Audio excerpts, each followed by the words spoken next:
Welcome to Jeremiah's Porch Talks. This is where we take a few minutes, talk about leadership and life right here from my front porch in Sykesville, Maryland. Rain or shine, this is a time for us to reflect, reset, and get ready for whatever comes next in our respective life journeys. I'm Jeremiah. Thanks for joining me. Let me be real with you today.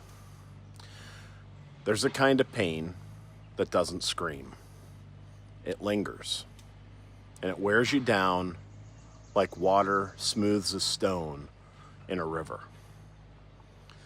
Since 2012, I've lived in a season made up of many smaller seasons, each one with its own different type of storm. Medical crisis after medical crisis, working through my own want for escapism, helping my youngest overcome various bouts of suicidal ideation, work pressures and battles, me sitting with and trying to offer support and hope to hundreds of colleagues who are going through their own personal and professional struggles as I try to be a leader, battling to keep a healthy relationship with my wife as we both transform under the constant state of pressure, and family relationships pushed to the edge by politics, faith, and identity. These types of things people try to hide or keep under wraps because of the pain that they cause and the dysfunction that they actually show. And you know, the worst part of all this is that the struggle never really seems to let up or stop. You may get a parting of the skies, just enough to stand again. But then the next thing happens, and then the next wave crashes against the shores. It's like an endless process. At least that's what it seems like. Yet somehow, amidst everything, we keep finding ways to show up because we have to, because people are counting on us, because not falling apart becomes part of the full-time job. From the outside, we look okay, maybe even successful, but deep down we're tired in a way that sleep doesn't fix. And really, it feels like nothing really fixes that tiredness. There's a study in 2024 in reference to healthcare workers in South Korea, and it found that clocking 52 hours or more per week can physically restructure your brain, increasing volumes in areas tied to decision-making, emotional control, and stress regulation. Those neural changes, they're not just adaptive. Over time, they can lead to fatigue, anxiety, and impaired thinking, even long-term emotional instability. It's proof endurance takes a toll, not just on your spirit, but on your very brain. That's why that song, Hard Fought Hallelujah, by Brandon Lake and Jelly Roll, hit me so hard when I was listening to it the other day.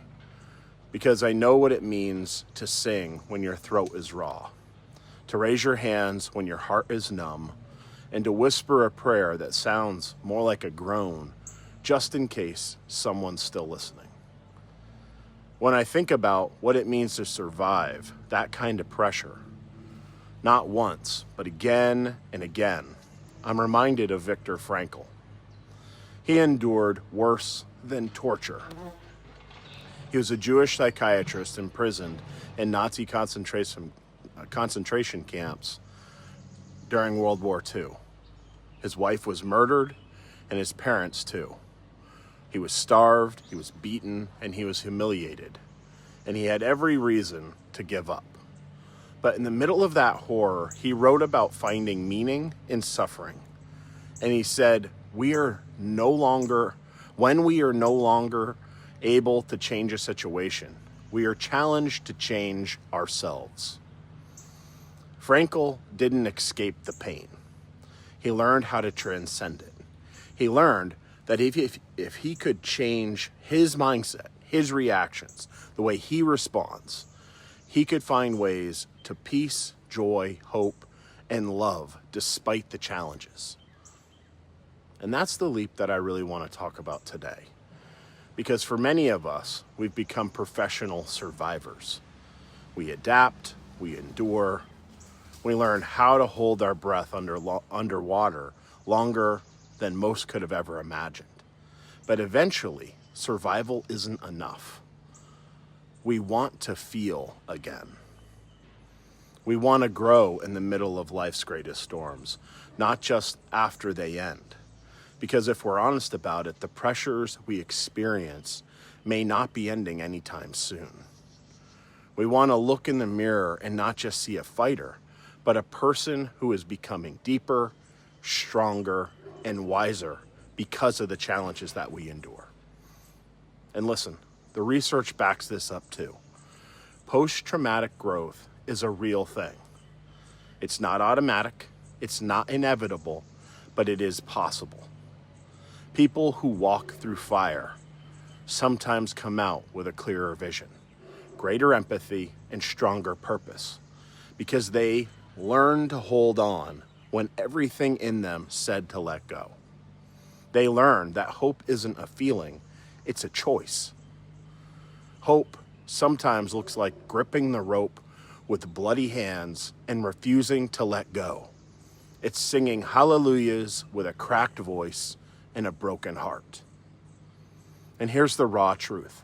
Some of us are living through this slow burning agony and still going to work, still raising kids, still cooking dinner, still caring for aging parents, and still serving in our communities. We're doing sacred work, and many don't know the pain and tiredness that we carry. And if that's you, if you're still carrying more than most, I want you to know you are not alone, and I see you. You're the steel beam that's holding the whole structure up. I'm standing with you, and we can do this together. So what now? We keep holding on, and we do it together. And we stop pretending that it's easy. We start telling the truth. We admit the weight is heavy, but we still choose to carry it with courage. We link arms. We find ways to give each other respite. We light candles when someone else's flame goes out. And we remind each other that some of the most powerful hallelujahs rise from the lowest valleys and from the toughest challenges. So here's our challenge for today. If you've got nothing left in your tank today, say this: not today, darkness, not today. And then reach out for help. And if you do have a little bit of strength left, be willing to lend it. Text someone who's been quiet too long, offer them encouragement, and let them know that they are not alone. Show up in the dark with a match and a hug, and show them that the future is still bright. Because we don't climb out of these seasons alone. We rise together because we are stronger together. That's it for today. Thanks for spending a few minutes with me on Jeremiah's Porch Talks. Rain or shine, I'll see you next time. And always remember to keep the most important things.